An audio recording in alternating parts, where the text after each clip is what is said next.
Hello, welcome back to Janus Academy. This is the ongoing series on history of art, general introduction to history of art. This is going to be the 11th lecture, if I'm not mistaken. And this one is going to be dedicated to a very complex topic of, Ishtar and Inanna, syncretic deity. We are going to be talking about the Burney relief, also known as the Queen of the Night, that is currently situated in the British National Museum in London. Now, this could be a very long and complex story if we were to just focus on why that piece is there. And it would be a story of colonialism, theft, cultural appropriation, and all those things. But we're not going to talk about that now. We're going to talk about what this particular piece represents and how incredibly important it is for the rest of this lecture, and indeed for the rest of, I would say, European culture, that then, thanks to all these previously mentioned affairs, colonialism foremostly, became associated with global culture, though possibly it shouldn't have been.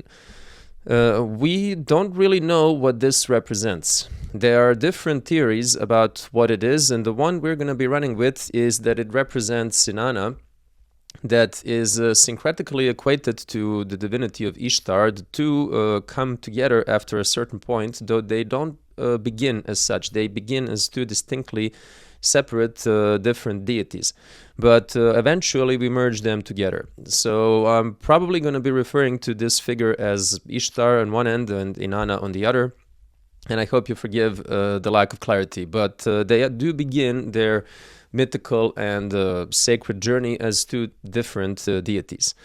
When we're talking about what this particular relief may represent, we are basically choosing between three contenders. We are talking about the possibility of this being Lilitu or Lilith, Inanna, that eventually becomes Ishtar, that is merged with Ishtar, or Ereshkigal, which is the goddess of the underworld. Now, this is going to become important when we start talking about Inanna's descent to the underworld, which is a very important hymn, a song, and one of the earliest tales that we have recorded. And that's something that we're going to come back to because it really is very, very important for the rest of our story. When we're talking about syncretism, we're talking about practice that is incredibly present in all of Mediterranean basin and all of, the old world, really. And we're talking about something that is incredibly important to understand if we are to understand art on one end, or what we today see as art. This is still really not art if we go back to its own period. And what we see as faith or systems of belief or systems of sacred, and what we eventually come to know as religion. Now, this is exactly why this is so important for us, that we talk about this particular relief, is because it's such an influential piece of history, such an influential fragment, out of which we can develop, a lot of what later becomes the world's dominant religion. We're talking about Christianity.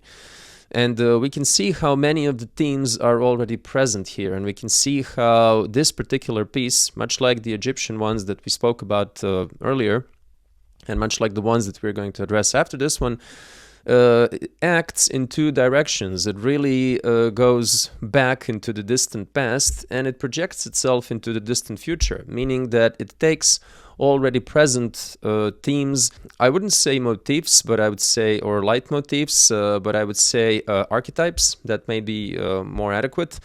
And then it does so in the future. So we are looking at something that is a composite image of already present traits.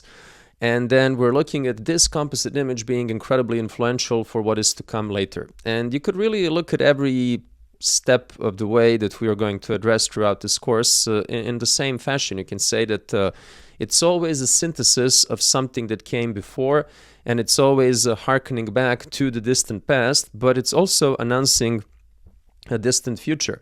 And this is exactly what we're going to be dealing with here. Now, I'm saying this because when we're talking about Babylon, because this comes from Babylon, and this is the old Babylonian style, we are talking about a piece that it's roughly 3,800 years old. We are talking about something that comes from 19th or 18th century BCE. And this is, of course, very old. Why is this so important to mention? Well, it's important for us to understand that in this particular moment in history, when we're talking about something that ancient, and truly it is, we are talking about a world that is very connected, that is heavily invested in trade. And we're not talking about Babylon as this isolated place that is completely shut from the world, though I don't think anyone has ever thought about Babylon that way. We are talking about an empire, which is a really important thing to mention. And also, we are talking about essentially a trade hub, because this is a place that has a lot of people coming to it, a lot of people bring their ideas, and a lot of people go back carrying ideas that they've taken from here. And it's a very dynamic place. We can see it being in contact with Egypt in this particular way, because we can see some important similarities with Egyptian art. And what is really important for us, we can see it projecting a very important influence onto Greece and onto what we'll later know as Greece. It's important to say that the Greek people never really thought of themselves as Greek. Their whole appellation came from impressively looking person, a Greek soldier that was called Gracchus, if I'm not mistaken. And when the Romans saw this guy, they was like, oh my God, this is like the man. We're going to call these people after this man. They never called themselves the Greeks. They called themselves the Heloi. So when we're talking about Greece, we're talking about Hellas. But anyhow, the whole idea with this is that there are some important similarities between Egypt, Greece, and Babylon, and that's an important thing for us to trace. Now, when we're talking about, the first thing to understand here is that we're talking about the connection between what we call daimons and gods. And of course, as you can probably assume, the term daimon is at the root of what we call demon in a Christian optics. And when we say a demon, nowadays, of course, it has a very negative meaning, a negative, prerogative. But back in the day, that wasn't the case. The early Christians decided to distance themselves from all things pagan, of course, and they basically named these heavenly spiritual creatures, four spiritual creatures, as demons, though they did not have that particular role. Now, again, we have to come back to the point that gods for the pagans were not exclusively good or bad. They were both, and they were outside of the realm of what we would call Christian morality. When we're talking about daimons, we're talking about a general term that refers to, specifically speaking in a more narrow term, like lower deities, but broadly speaking about all of spiritual creatures, meaning lower and higher deities together. And generally, if we say a daimon, we're thinking about something that is in between humans and gods. But you could say that while all the gods are daimons, not all daimons are gods. In this particular case, we are talking about a very important part of Babylonian demonology, meaning that these spiritual entities have their own system in which they exist.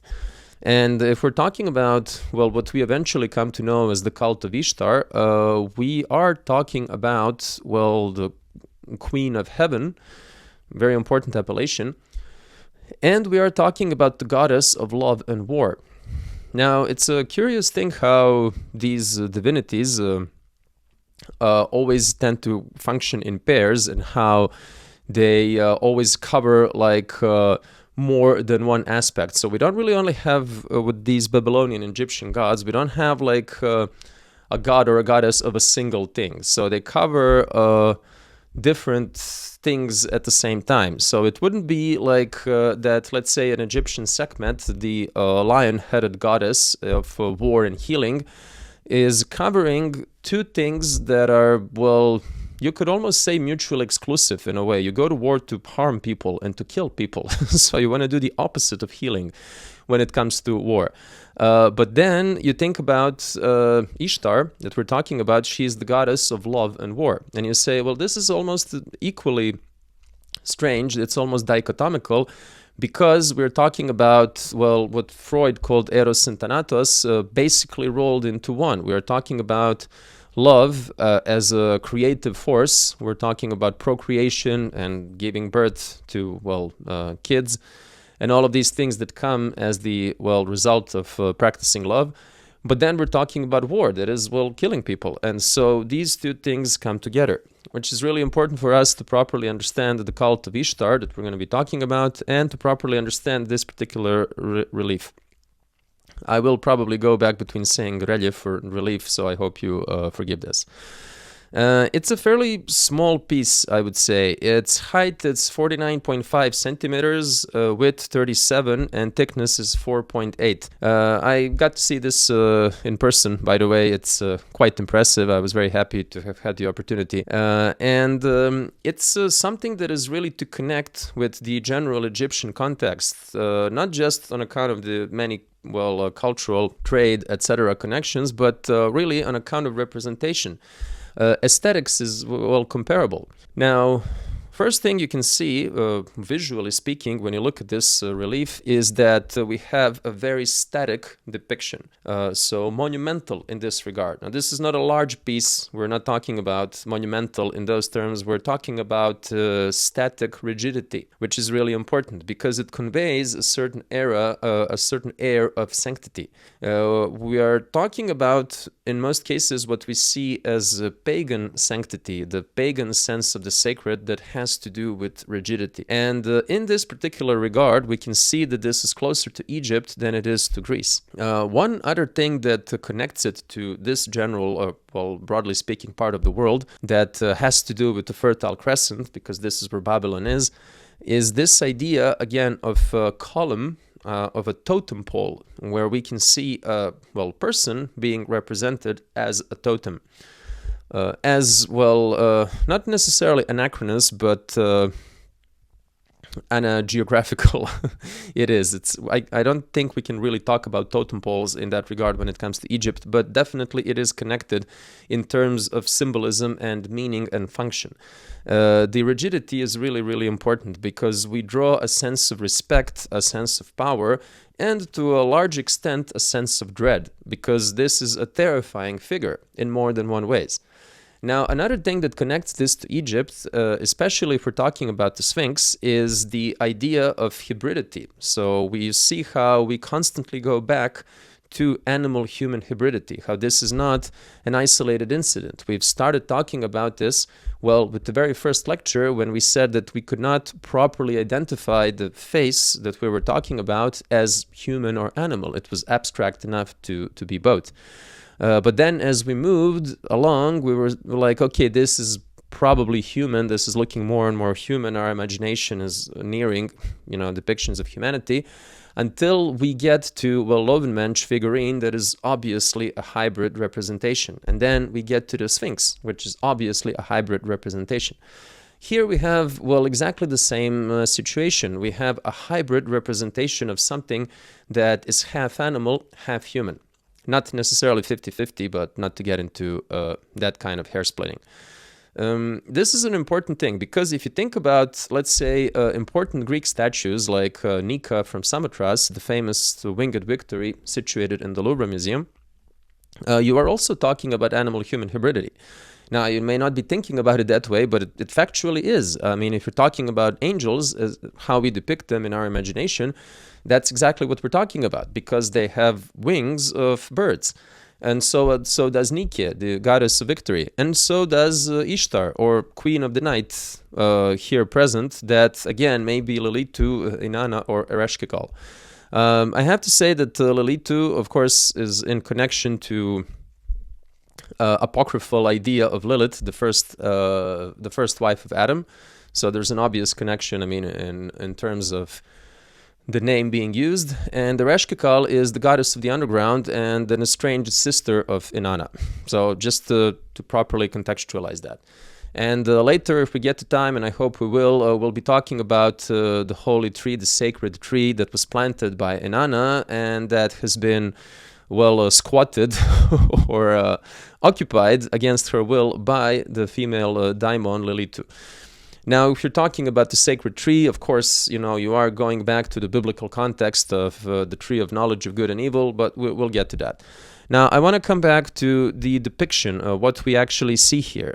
We see her holding two items in her hands, and we see that she has wings. Now, this is why I was making a connection between her and Nika of Samothrace and the idea of Christian angels, is that we see the wings of a bird on a female figure. Now, it doesn't really stop there with animal-human hybridity. It doesn't stop with the wings. It continues, because if we look at the rest of her body, that is, well, decisively human, we can see that she has talons of a bird. If you look at her feet, she doesn't really have human feet. She has talons of a bird. And that takes us to, well, many other mythical hybrid animals that do have those things. So she is assumed to be, well, very heavily connected to, well, birds and flying, which is important because we call her a queen of heaven. Now, if you look at her head, you can see the continuation of animal-human hybridity in terms of her having horns. A very important thing for daimons, because they come with horns. You will see them in Lamassu statues, also present in the Louvre Museum. And you will see them in many other daimonic creatures of the old world, especially when it comes to Babylon, Assyria, and, well, that region. Because in this particular context, horns communicate divinity. They communicate connection to gods. And, well, gods have them. Now, this is a kind of a funny thing, that the more horns you have, the higher up on the ladder you are. And again, we go back to this idea that animals are divine and they communicate divine, and that especially animals that have to do with flight are, well, harbingers of the divine and, well, divine themselves. Like is the case with Nike. She doesn't necessarily have horns, but she does have wings, and she communicates victory to humans. So she is a goddess of victory. That is also a god that communicates victory. And this is really interesting if you think about, let's say, Michelangelo's Moses statue, a very famous statue by Michelangelo, where he depicted him with horns. I invite you to Google that, or you probably already know the image. And we may get a chance to talk about that, that this is a Renaissance, well, mature, late Renaissance sculpture, where he presented this from a Christian context, but made him with horns. So yeah, take of that what you will. The point being that, not to get into the whole story of how pagan Catholicism is, I'm going to try to, pace myself and try to resist that temptation that is ever lurking. But the point is that horns communicate divinity, and they communicate sanctity in this particular regard. Now, we can see them here on this particular relief of Queen of the Night. Now, we don't necessarily see them as horns. They look like a cap, but if you take a closer look, you see that it's one horn after the other, until it looks like a cap. And you can see the same thing present in a very famous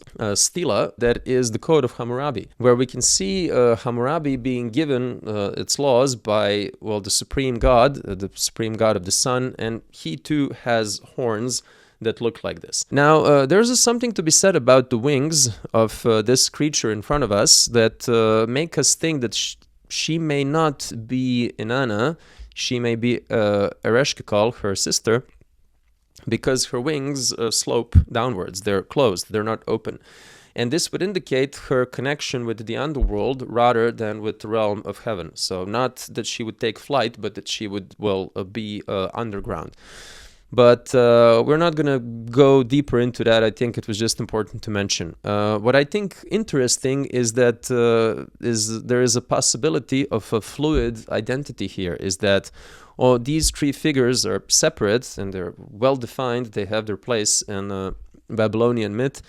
But here we have a composite creature that may represent all of them. I mean, we choose to see her as Inanna, that eventually gets merged with Ishtar. Now, this is something that is really important, and again, it takes us to the previous lecture when we were talking about, the representation of a pharaoh and his royal consort, where we were saying that the woman takes place as more important in that depiction. And here we can say, well, this is only a woman here, really. That's the whole thing. We see no men present here. And we see a woman that is obviously immensely important, that is a figure of supreme authority. She is represented in a position that is known as Lord of Animals, or Queen of Animals, if you will, or Lord of the Beasts, rather, we can see her standing on top of 2 lions flanked by 2 owls. And this is a depiction that we often see in the old world, especially when it comes to, well, Babylon and its vicinity, where humans communicate their authority, their royal, aristocratic, or divine status by surrounding themselves with animals and by depicting this notion of control. Now, if you go to, again, the Louvre Museum and you see those Lamassu statues in that whole context, you can see some of the depictions of reliefs of, well, kingly figures holding lions, like very firmly, like this. And this idea that you can pick up a lion, I mean, it's kind of funny if you're talking about a full-grown lion, especially if you think about the size of people back in the day. I mean, this is not really possible. But symbolically speaking, like you are controlling an incredibly powerful beast, like a lion, the king of the jungle, or the king of the savannah, rather. And the whole idea would be that if you are stronger and if you are more powerful than a lion, then truly you are on top of everything. You're at the top of the food chain. And this communicates a very different relationship that we have with animals. This is really important because we still appreciate animals much more than is the case nowadays. Nowadays we have this, well, industrial perspective. Well, we have these fully mechanized slaughterhouses where we kill animals by the dozens in a minute. And if you're thinking about the wholesale slaughter of cows and pigs and chicken, I mean, we're talking about tens of thousands, if not hundreds of thousands of them being murdered a day. So we don't really think about that as being that big of a deal, though we probably should. But the point is that we're talking about pre-industrial time where killing an animal or subduing an animal, especially if it was a wild beast, was a pretty big deal and was a pretty impressive thing to achieve. All the more so if a creature depicted controlling the animals is a woman. And you can see this as being connected to, well, the Greek goddess Artemis, which is the goddess of the hunt. So she is in control of the animals, kind of like the queen of the wild animals, which is quite interesting because she's also like the goddess of the hunt. So, you know, wrap your mind around that.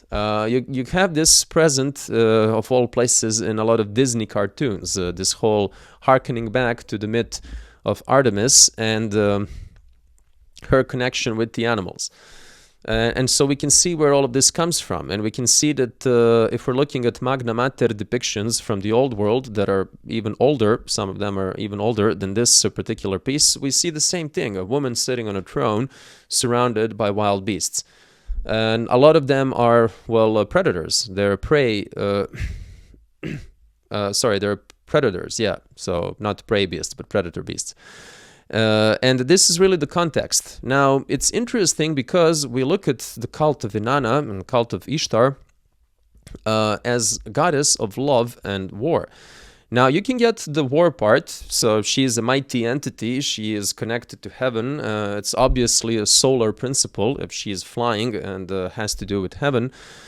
But then where does love come from? That's kind of an interesting thing. Like we talk about love as having to do with these things, as having to do with violence, having to do with carnage, and having to do with sacrifice. And again, all of these things come to be connected to, well, womanhood, because it's such an interesting thing that in Christian worldview, we tend to see women as gentle or weaker sex. I don't think this is politically correct to say, but, you know, if we situate it historically, that's just how it was. There are all these things that indicate that women are physically weaker than men and that they have like an inferior position, societally speaking, again, if we're talking about the Christian world. But you go back to the old world, pagan world, and you see that it's pretty much the other way around. We have women as these immensely powerful figures, very scary figures. They communicate violence more than anything else. I mean, this figure here has the talons of a predator bird. So this is not a prey animal, it's a predator animal. And we see her in control of the wild beasts. And this is, well, all to communicate a very important message. And it goes back to this idea of the Egyptian depiction of a woman being as important, if not more so, than the man in the representation we were talking about. Now, this is also very important for us to address the fact that she has both masculine and feminine attributes, that she has this immense power and dread about her, that we have this, I wouldn't say transgender, but kind of a, trans identity situation going on here, is that we don't really speak of this as a purely and solely feminine creature, though she is, obviously a woman. So at best, we can say that this is an androgynous figure, although heavily inclining towards womanhood, and also heavily inclining towards animal-human hybridity. These are all important things to mention. Now, this really goes back to the idea of divinity having to do with taboo and having to do with breaking of the taboo, the notion that is really inseparably connected to the very idea of taboo, is that we're talking about indifferentiation, about sacred and the profane, about male and female, about being a ruler and a slave at the same time. And this is all connected. If we're talking about love, and this is the goddess of love and war that we're talking about, all these things come together. And all these things become indifferentiated. In the act, in the sexual intercourse, these things are blended and blurred and are, indistinguishable. And I think this is a very important thing to address, especially if we're talking about the notion of hieros gamos, the notion that we've addressed previously. It's going to be very important for this particular work, and we're going to come back to it, because what is so important about cult of Ishtar, cult of Inanna, is her connection to the mortal realm and is her propensity to have male human lovers. One of the major moments of the Epic of Gilgamesh, which is the first written text that we have, is his communication with Ishtar, and is his refusal to court Ishtar. And there's a really big section in the book that's kind of the beginning of all of the Gilgamesh's troubles, is when Ishtar wants to have sex with him, and he refuses, which is, not something you're supposed to do. Now, the reason why he refuses, amongst other things, is that having sex with the goddess is not something that can ever end well for you. And it's not supposed to. This takes us to the already mentioned myth of Ishtar and Damuzid, her human lover, that, as we know, ends tragically for the human lover. And you do not get to sleep with, goddess of sex and then live to talk about it. It just doesn't happen.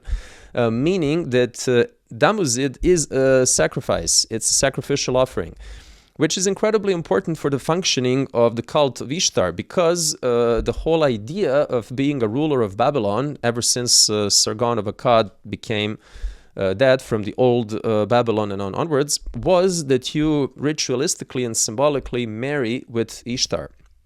To become a ruler, you have to marry a goddess. This is a part of your ruling, necessity. And then this means that you are a sacrificial offering. This means that as a king, this is really who you are. And this is what is expected of you, is to offer yourself as a sacrifice if a harvest fails. If the crops are not as bountiful as expected, this is what you need to do. Now, we know from the story of Ishtar and Damuzid that he dies terribly, a violent, bloody death. And then we know that Ishtar is exported to Greece, where we come to know her as Aphrodite. And that even that part of the myth is transported and imported, rather, and it has to do with Adonis. We know that Adonis is a mortal lover of Ishtar that ends very badly. He is gored by a boar and suffers a violent death. This is a necessity, and this is what takes us back to this whole story of her being goddess of love and war, which is the same thing. The same thing is true for Aphrodite. And we're going to talk about this again when we start talking about Aphrodite, when we talk about her statues and we talk about her paintings, the paintings where she is represented. This whole idea of love being an incredibly violent affair. And if you think about really love and war, in graphic terms, very plastic terms, you think about, violent clashes. This is a very pagan perspective, where the body of a lover and the body of another lover the same way as the body of a foe and a fighter become one, and they become indistinguishable, and again they become indifferentiated. This is kind of the whole thing. If you think about penetrative sex, which is the whole business with Ishtar, you are thinking about, well, penetrative nature of most of the weapons that are used at this time. I mean, I guess to this day, really. You have this whole symbolical connection between penetration that happens in the sexual act and the penetration that happens in war when you, gore someone with a sword, or you just stab them, or anything you decide to do to end their life. So there's a strong connection between this. Fighting and making love merge into one thing, which tells us that sex really was seen as a very violent affair. We're going to come back to this many times during this course. And that the very term sex really has to do with, secare. In Latin, it means to cut. So it's to separate. But we're talking about separation and bringing together, like two sexes. What we thought for a very long time, that there are two sexes, so that's a separation. It's a way to define, to do sections, right? But they come together in the act of love. So, there's always the double meaning behind the whole thing. And when we're talking about this, there's always a double meaning behind the nature of these divinities. I mean, double nature, rather. Now, you've heard of the saying, all is fair in love and war. I think it's applicable in this particular context when we're talking about this. We also need to understand, if we're to talk about Ishtar and Inanna, the goddess of love and war, how these three realms come together. The realm of animal, of human, and of the divine. How in this particular case, we're also talking about indifferentiation, the merging of the three different realms. And if we look at her, really, I mean, the way she looks as all three. She is animal, she is human, and she is a goddess. It all comes together. This is really important. Now, if you think about this whole Queen of Heaven business, you can say that it's a title that Ishtar has, then it's a title that Aphrodite has, it's a title that Venus, the Roman version of Greek Aphrodite, has, and then it's a title that Virgin Mary has. And I've written a book about Notre Dame that I'm probably going to put a link to somewhere in these videos. It's available for purchase, where the 5th chapter, and the one that is personally dearest to me, deals with the pagan roots of the Marian cult, and I make an analogy there between Virgin Mary, Venus, Aphrodite, and Ishtar. So there's like a line in which we can develop this whole idea of Queen of Heaven. We can like trace it back to Babylon, and we can trace it to these origins. That again, we can connect, of course, with the Sphinx, with the love and mention. It goes further back into the past, but I didn't really deal with that in that particular chapter. The whole idea with this is that if we're talking about Babylon, we're talking about a very different civilization. I mean, perhaps not that different, but different from what we like to think about ourselves, not how we actually are. What I mean by this is that we're looking at Babylon, let's say from the Old Testament perspective. So we have this idea of, Babylonian slavery, Babylonians destroying the first temple, which is a really big deal, and basically destroying, everything that comes with the first temple, that version of Judaism. The second temple is a different thing, and it's a different kind of Judaism. We can't really talk about it in the same way. We can say that the elites of the Israeli people, of Israelites, spent a lot of time in Babylon. They've adopted a lot of different habits in Babylon. When they came back, they weren't the same people anymore. And this is something that is traceable, really, in the development of that faith and then everything that comes out of it. Now, the most important thing about this is the concept of a temple that is really different in Babylon, and in the case of, the first temple, the Temple of Solomon, meaning that the Babylonian temple is very comparable, very close in many ways to the Greek Stoa, meaning that it's a place where prices are set up.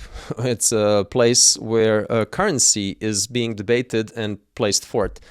And the forol, it's a place of wealth and a place of trade. You could say the same thing about Stoa. And for the Greeks, Stoa Basilicae was a place where you would trade, where you would go to philosophize, and where you would go to pass laws. So there's a really strong connection between these. But if we're talking about temple in Babylon, we're also talking about the importance of the sacred prostitution. And this is another way in which we need to address this particular relief. We're talking about Ishtar as the goddess of prostitution and the protectress of prostitution. Now, this is one of the incredibly important things, is that we look at prostitution in a very different manner if we are talking about it from the Babylonian point of view, and if we're talking about it from, well, the Judaic point of view, the Old Testament point of view that will later engender Christianity. Why is this such a big difference? Well, you know that in the New Testament, in the Revelation, we have the mention of the whore of Babylon. And this is, you know, one of the things bringing forth the apocalypse. Well, the whore of Babylon really is the high priest of Ishtar, or if you will, symbolically speaking, Ishtar herself, the high priestess of prostitution. Now, of course, you think about Babylonian people having a very different idea of this whole craft and of this whole sacred affair, because it was sacred to them. To properly understand this, and to properly understand this particular statue, relief rather, we need to go back to Epic of Gilgamesh, and we need to address a very important episode from the Epic of Gilgamesh, which is the creation of Enkidu, and his, intent to take on Gilgamesh and to relieve the suffering people from this incredibly cruel tyrant. What happens there is that Enkidu is created by gods to be more beast than human. He runs with the beast, he speaks their language, he eats with them, he sleeps with them. He is really a beast more than man. Now, what then Gilgamesh does, because he sees this creature and he understands he cannot fight with him, Enkidu is more powerful probably than Gilgamesh, who is, by the way, 2/3 god and only 1/3 human. He sends the high priestess of Ishtar, Shamshat, if I'm not mistaken, is her name. And what she does is that she meets Enkidu in the field. She makes like a makeshift bed in the field and she sleeps with him. They make love for 6 days and 7 nights. What happens is that after this intense session of lovemaking, Enkidu takes bread, he eats bread, he drinks beer, which is human food, which obviously beer and bread are very connected. I mean, we don't really have the time to address this here. It's a really interesting story. They basically come from the same source. And in this particular moment, beer is like liquid bread and bread is like hardened beer. The point is that these are human foods. These are civilized foods. And they speak of sedentary lifestyle. They're a product of agriculture. So he eats bread and he drinks beer and he stops being able to understand the beasts and he starts being able to understand human language. And when the beasts see Enkidu, they're afraid of him. They start running away from him. Now, the whole idea is that what this high priestess of Ishtar has done, true act of lovemaking, is that she emancipated Enkidu. She made him human. He was a beast, now he became human. And this is an important thing to address, is that prostitution has this capacity, has this emancipatory role, in the old world at least. This idea of paying for sex and having sex with the high priestess of Ishtar, we can imagine that this woman was very skilled in what she was doing, had this emancipatory capacity. So there's this whole, thing to be said about how prostitutes truly were teachers, were sacred teachers. Now, to go back to this relief that we're talking about, we can see, clearly with our own eyes, that we're talking about a creature that is part animal, part human, and part divine. All of these things come together. And it's really between these three realms that we situate the whole idea of humanity, that we situate the whole idea of emancipation, of what it means to be human, of what it means to make this leap from the animal kingdom to the human kingdom to the divine kingdom, how these meet and exist as one. Which is really interesting, because you can understand that we're talking about a period that is, well, has been sedentary for thousands of years now, that is strongly agricultural, but that still keeps very strong connections with the animal world, and it still keeps very strong connections with all of this nomadic lifestyle that lingers on. Now, you go back, well, to the temple in Babylon, and you think about the role that trade has, the role of sacred prostitution that in Babylon really had to do with foreigners and had to do with passengers. And we think about this being a trade hub, and we think about the whole idea of exchange and the idea of, well, syncretism, foreign influences, or exerting our own influence over foreign peoples. And really, I cannot overstate this enough, how important this notion of communication is, how important trade is. I don't think we study this nearly enough. For very specific reasons, we were mostly invested in studying war most of our history. And I would argue that that's because the ruling class, the ruling class, this is pretty good actually, it's a very good Freudian slips, I think I'm going to leave it in the video, ruling class. So our rulers were aristocrats, meaning that they were soldiers, meaning that they only cared about their profession. But I think you can understand more about the world if you observe trade than if you observe wars. Anyhow, we have this whole idea of communication and this notion of transition, really, how we talk about merging between these three realms, and how we talk about still lingering influences from nomadic lifestyle, as well as lingering influences from, well, just life in the wilderness, when we were beasts ourselves, before we got to differentiate ourselves from humans. And you could say that to a certain extent, this is like a culture myth, that Shamshat, the high priestess of Ishtar from this story, is really a culture hero, meaning that she's creating a civilization with what she does, with, well, lovemaking. Again, terribly interesting. The whole point here being that when we're looking at this particular creature, this depiction, if we assume that she is really Inanna or Ishtar, that we are looking at a creature that is animal, human, and divine, and that these things come together, bring forth our society as it is, create our civilization, that they integrate. This is a really important notion, that they integrate all of these three realms, and that is how we exist. We are supposed to be complete in this regard. We are not supposed to disregard or underdevelop any of these realms. Now, I find this to be so important because this is exactly what we're doing. This is exactly what we have been doing ever since Cartesian philosophy became an important influence, and ever since it started shaping our Western culture. It's incredibly reductive.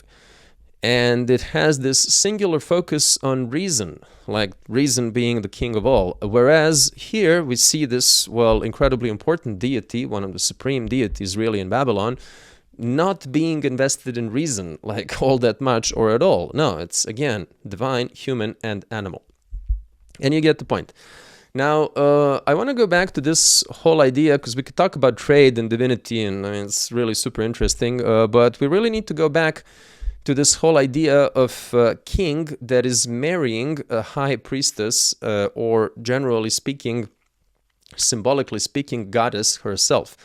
That the king, therefore, is invested in hieros gamos, and the king is a male offering, a male substitute for Damuzid. And this is something that we already mentioned, and we're going to keep mentioning it, but we need to develop this a bit because we have this whole idea of, well, authority that comes out of sex. If you're a king, you're a ruler of this empire, you basically legitimize yourself by symbolically engaging in hieros gamos with a goddess. And you are stand-in for Damuzid. Now, who is Damuzid, really? We have to address this because it's something that will be so instructive for everything that comes later. Damuzid is not just any victim, he is a shepherd. And he is basically chosen by goddess, not as her first choice. She is persuaded when she is indecisive between a farmer and the shepherd, she is persuaded to go for the shepherd. And then she goes for the shepherd. Now, this is a motif that really persists, right? This idea of shepherd becoming a king. King David from the Old Testament is a shepherd. We know that Paris, the young prince of Troy, who becomes, well, a lover of a divine woman, the Helen of Troy, the most beautiful woman in the world. For some Greeks, she was really divine. He becomes her lover, reflecting this whole business, and he wins this favor with Aphrodite. So you can see this connection, like shepherd and goddess of love and war, how it all comes together, how these topics or these motifs echo throughout different myths and even different periods. The idea of shepherd becoming a king is a really, really important one. Now, it takes us back to, well, thousands of years, if not tens of thousands of years before this particular relief. And it takes us really to this decisive moment for human history and development of human civilization that was the Neolithic agricultural revolution that happened in different steps. Meaning that one step was us understanding how plants work and us, well, sowing and then harvesting plants. And another step was us domesticating animals. Once these two were brought together, this is what created the explosion known as, well, the human civilization. This is what created cities and villages and trade and surplus and social stratification, and not to go into all of that again, because I think we've already covered it previously. The whole point is that we have, well, making of crops, agriculture in the narrow meaning of the term, and then we have animal husbandry, how these two importantly come together. Now, you think about what happens with Damuzid is that he is brutally murdered, very gory death. What happens to Adonis is that he's gored by a boar, also gruesome, bloody death. And you think about then what happens between Cain and Abel. You could say that this is then reflected in a way in the story of the mythical foundation of Rome between Romulus and Remus, where we have two brothers that were founders of Rome, but then one brother kills the other. And this is really what happens with Cain and Abel. We have an agriculturer and a shepherd. They offer their gifts to God. The God prefers gifts from the shepherd. He prefers animal sacrifice. He finds that the burnt offering is very pleasant to him. The smell of burnt flesh is very pleasant to him. And he disregards the offering of crops, which makes Cain jealous, and so he kills Abel. Now, you can see how this is really similar to the story of Damuzid and Ishtar, though we don't have this whole idea of, paternal or patriarchal deity. It's quite the opposite, really, with Ishtar. And we don't really have the idea of Abel being the lover of God, so that's absent. But important traits are present in important similarities, meaning that he is a shepherd, and he offers his shepherdly expertise, the fruit of his shepherdly labor, and this is what is welcomed, whereas the agriculture is, well, not favored. The point being that both Abel and Damuzid are brutally murdered. So this is an interesting thing, is that you are favored, you are in a way blessed by divine attention, but that means that, well, you are doomed. And this then tells us a bit about divine attention, and this then tells us a bit about divine favor. Not necessarily what we think it would be. Being close to divinity is an extremely dangerous affair. And we see this, well, over and over and over in Greek myth and all the other myths, is that, you don't necessarily want to be in divine favor. You think about the whole broader context of the story of Cain and Abel, how it's situated in Genesis, and how Genesis is the beginning of the Old Testament. You think about the name that these people give themselves, Israel, right? This means struggle with God, wrestle with God. And it's this constant push and pull, constant back and forth between God and his, favored, chosen people. Now, what does it mean to be chosen? Well, it means to be in endless trouble, really. It means to constantly suffer and to go from one calamity to the other. I mean, this is really, most of Old Testament is these people going from one misfortune to another, from one slavery to another. And this is really what divine favor means. And we can see how this is shared with Babylonian myth, with Babylonian myth of Ishtar, well, favoring one profession over the other. And this whole idea that we favor flesh, we favored blood sacrifice to plant sacrifice, or sacrifice again being offering to God. And of course, blood sacrifice is a really important thing. It then takes us to another part of comparison that is important for us, and another aspect of the cult of Ishtar, which is the story of the sacred tree. Now, this is really interesting because we have this whole idea of the sacred tree that was planted in a sacred garden by Inanna that really makes us think about, well, the tree of knowledge and good and evil that's in the Garden of Eden.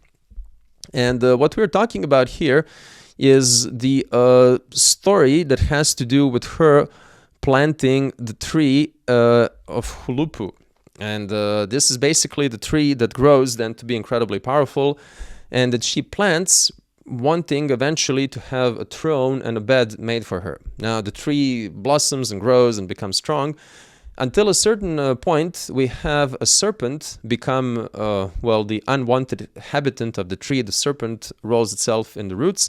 We have a bird making her home in the tree, and then we have Lilitu, like this female daimon that also inhabits this tree. And then to cut the story short for time, she complains to different people. They refuse to help her. They don't want to kick these unwanted entities out of her tree until Gilgamesh comes along, and Gilgamesh helps her. In this particular iteration of the myth about Inanna, he is not her, well, lover that's not meant to be, who refuses her and provokes her ire. He is really a helper in this regard. And it's this idea that, again, comparison just imposes itself. Like this whole business with us having a Lilith and having a snake and having a tree in a sacred garden, having like a maiden that plants the tree and that wants to take care of it. So yeah, it's really, you can see the biblical inspiration behind it all. And you can see that for all the, for all the instructions that we receive throughout the Old Testament, that we are not supposed to build idols, especially not idols of Baal and Astarte. This is one of the aspects of Ishtar, that is Inanna. This is how she is called in the Old Testament. We see this influence persisting, and this is the same with Canaanite deities. This is the same with Phoenician deities, and of course with Babylonian deities. We see their influence permeating the Old Testament. I was really hesitant on making a special, a separate lecture dedicated to Akhenaten, the heretic Egyptian pharaoh. And I think I may still do it as kind of a special, episode that is not, a lecture, not an episode, that is not necessarily connected with this particular chronology that we're trying to establish. And the whole idea is its importance for the Old Testament and then later for Christianity, because for what we know, this is the very beginning of monotheism. Now, I'm talking about this particular relief here in this regard as well, is how we can see that this whole Babylonian cult finds its way in the Old Testament and then shapes what is later to become Christianity. Some of it is negatively, some of it is mentioning Babylon as the place of all sin and the place of all debauchery and the whore of Babylon and all of it. But some of it really is a direct influence that the Old Testament and then the New Testament can't really shake. So this all makes it interesting. And I want to go back, to kind of circle back to the very basic presentation of this soul, and I want to go back to animal-human hybridity that I find so important. And when we're talking about influence in what will later become Christianity, well, we can say that this really looks like an angel. It has wings of a bird. This you look at it and you say, yeah, this is really it. Christian angels don't have horns, but for the rest of it, it's pretty spot on. And it kind of depends how you want to see angels. There's this Facebook page called Biblically Accurate Angels, and it's pretty funny. But let's say that very few of these biblically accurate angels look like we tend to represent them in the Renaissance. They tend to look far more complicated and, very scary. And this is really just so carefully woven into are well, into the myths that created our culture, even our contemporary culture. One of the major things about the cult of Ishtar, that is Inanna, is the famous and epic, I mean, I would rather say a poem, of the descent of Inanna to the underworld. And this is one of the oldest texts that we have in existence, where we can clearly make a comparison between, well, Orpheus and his descent, where he goes to look for Eurydice, and the descent of Inanna, where she goes to plea and bargain with her sister Ereshkigal, that we already mentioned. And I mean, this is really something that merits like a complete separate lecture. It merits really to be broken down into detail, because, you know, she loses her clothes and she loses her capacity until she is completely stripped naked and left to, well, mercy of her cruel sister, her estranged sister. And yeah, it just brings us back to the whole Eros and Thanatos business of this being the goddess of love and war combined, and all of it. Now, I don't think we've nearly exhausted this conversation. There was so much to say. It's such a rich and important topic, but we have to bring it to an end because our time is up. And yeah, we can't really make it a 2-hour lecture. It needs to stay roughly within an hour. And so we're going to put an end to this. I'm glad that we got to mention the Hulupa tree. This is a really important part of everything. And yeah, we just have to cut it short here. The next one is going to be a leap into, well, Proto-Greek art, early Greek art, or something that we would later come to call Greek, but that's not how they call themselves. And for the moment, we have to wrap it up here. I thank you for your attention. I hope this all made sense, and I'm looking forward to seeing you again soon. Ciao.